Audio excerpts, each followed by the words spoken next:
This is a big game, and we got a little bit of a big story right off the top. The Lions have a bit of a surprise for not only the fans in the stadium and watching on television, but also the players playing in the game tonight. For more on that story, let's take it to Vancouver. Here is Farhan Lalji. Dave, it is the 60th anniversary for this Lions franchise. In fact, earlier this week was the 60th year, 60 years ago, when they actually played their first regular season game here at BC Place. And actually, that game was at Empire. Now, you mentioned that this is a surprise. They're not only doing a surprise for everybody involved in the 60-year celebration, it's also a big surprise for the players themselves. This was the scene at 1 o'clock this afternoon. Orange and white, just like the Lions are used to as they get set for a fairly big game. Travis Lulay excited, going through his usual warm-up routine, and the players were plenty motivated at the end of their warm-up. There's Andrew Harris, Paris Jackson leading the cheers. In the meantime, Ken Kasuya, also known as Kato, and his staff were busy with an early Christmas present for the Lions players as they got gunmetal black uniforms from head to toe, right down to the matted helmets. Now again, the players had no idea this was coming. They're going through their usual routine on the field, and then a very special surprise when the doors open.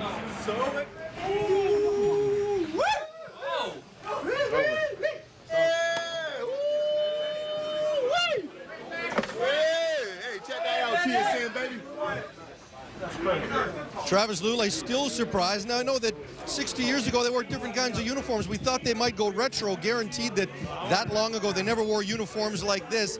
Players are creatures of habit and they are slaves to fashion, and this Lions group is awfully motivated once they got these uniforms put on.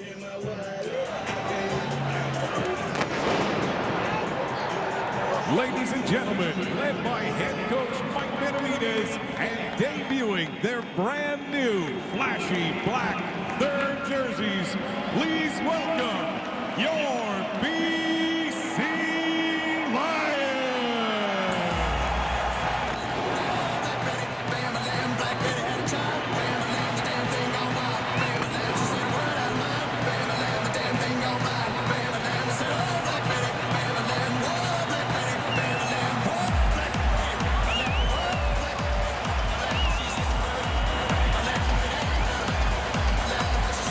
Guys, even the Calgary Stampeder players were impressed with these uniforms. Plenty of oohs and ahs. Normally it's white versus orange. This time it's gunmetal black versus white. A big game in the West. Dave? Thanks, Farhan. Well, boys, you didn't know about this either. What are your early thoughts?